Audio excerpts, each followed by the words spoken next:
Salam untuk kita semuanya, berjumpa lagi dengan saya di channel Aritela Tutorial, tempat kita untuk berbagi informasi seputar informasi pendidikan dan informasi guru, serta informasi lain yang ada hubungannya dengan pendidikan dan guru. Pada pertemuan ini, saya menyapa Bapak Ibu honorer Senair yang selalu setia melaksanakan tugas tanpa mengenal lelah.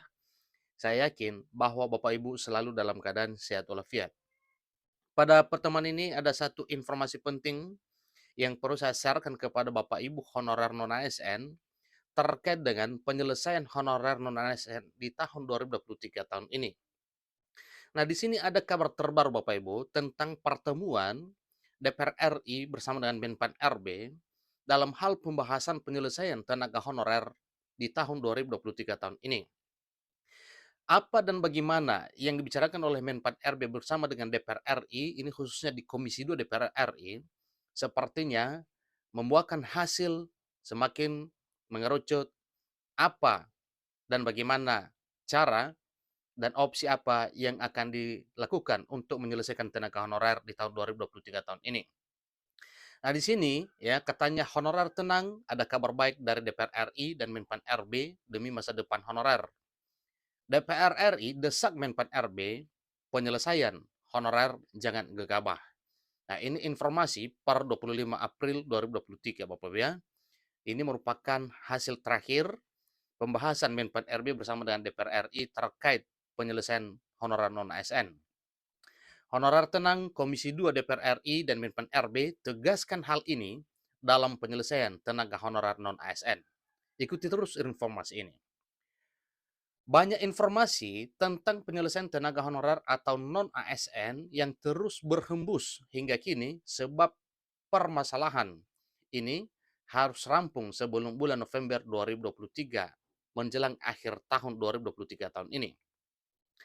Usai aturan penghapusan tenaga honorer atau non-ASN, pemerintah Indonesia melalui Menteri Pendayagunaan Aparatur Negara dan Reformasi Birokrasi Menpan RB Abdullah Azwar Anas bersama pihak lain seperti Komisi 2 DPR RI terus mengusahakan upaya penyelesaian tenaga honorer atau non-aparatur sipil negara ini di tahun 2023 tahun ini.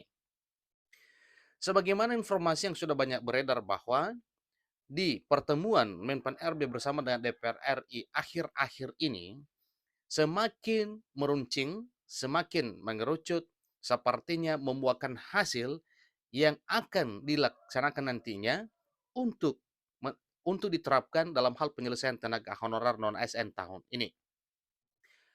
Presiden Jokowi dan Komisi 2 DPR RI juga menghimbau supaya Menteri Pendayagunaan Aparatur Negara dan Reformasi Birokrasi untuk segera menyusun jalan tengah atau penyelesaian tenaga honorer atau honorer non-ASN ini. Menteri Pendayagunaan Aparatur Negara dan Reformasi Birokrasi Menpan RB Abdullah Azwar Anas bersama dengan Komisi 2 DPR RI dalam rapat kerjanya membahas berkenaan dengan penyelesaian tenaga honorer atau non-aparatur sipil negara beberapa waktu belakangan ini.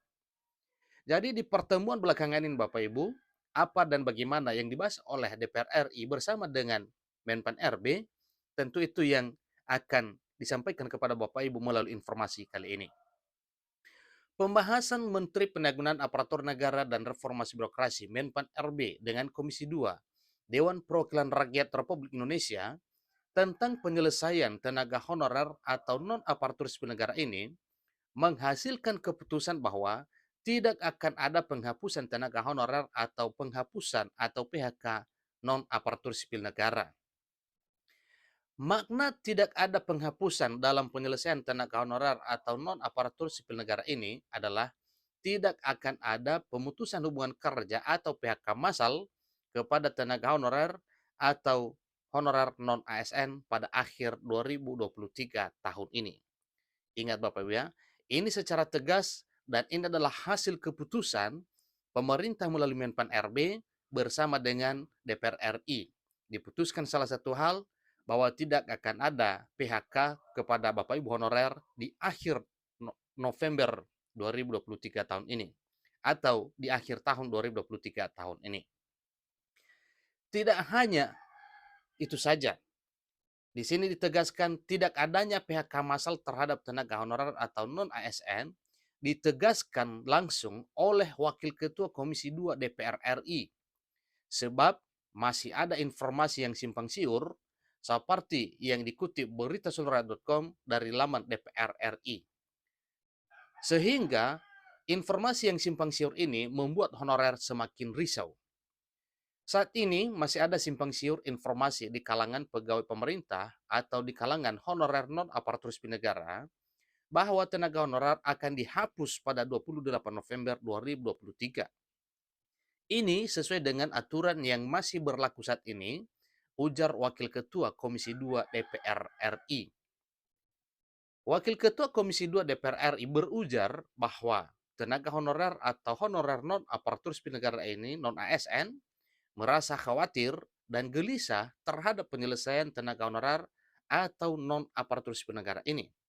Suatu hal yang wajar karena yang dipertahankan adalah keberlangsungan pekerjaan demi ekonomi keluarga para honorer ini. Nah tentunya kalau terancam penghapusan, lalu bagaimana dengan kehidupan para honorer? Demikian dengan anak dan keluarga. Maka suatu hal yang wajar kalau honorer risau, gelisah, dan cemas karena ancaman penghapusan ini. Sebab belum ada aturan resmi atau belum ada hukum resmi yang diterbitkan oleh pemerintah tentang pembatalan penghapusan honorer ini. Karena dalam hal penghapusan honorer itu sudah diundangkan sebelumnya di tahun 2018. Kekhawatiran tenaga honorer atau non-aparatur sipil negara dilatar belakangi Undang-Undang Nomor 5 Tahun 2014 terkait ASN ditambah dengan Peraturan Pemerintah Nomor 48 Tahun 2018 Pasal 99. Peraturan tersebutlah yang menyatakan bahwa tenaga honorer atau non-aparatur sipil negara dapat bekerja sampai 28 November 2023, sehingga menimbulkan kekhawatiran tenaga honorer atau non-ASN. Kekhawatirannya muncul pertanyaan, setelah 28 November 2023 bagaimana dengan nasib honorer? Nah, dengan sendirinya Bapak Ibu ini terjawab.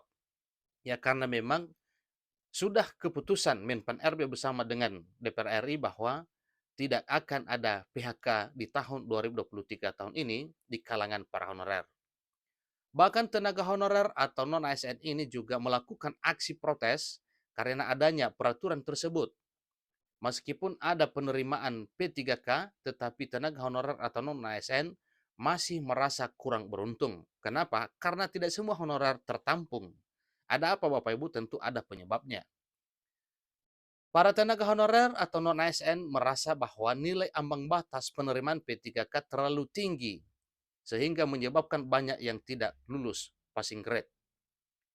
Melihat kondisi ini, Komisi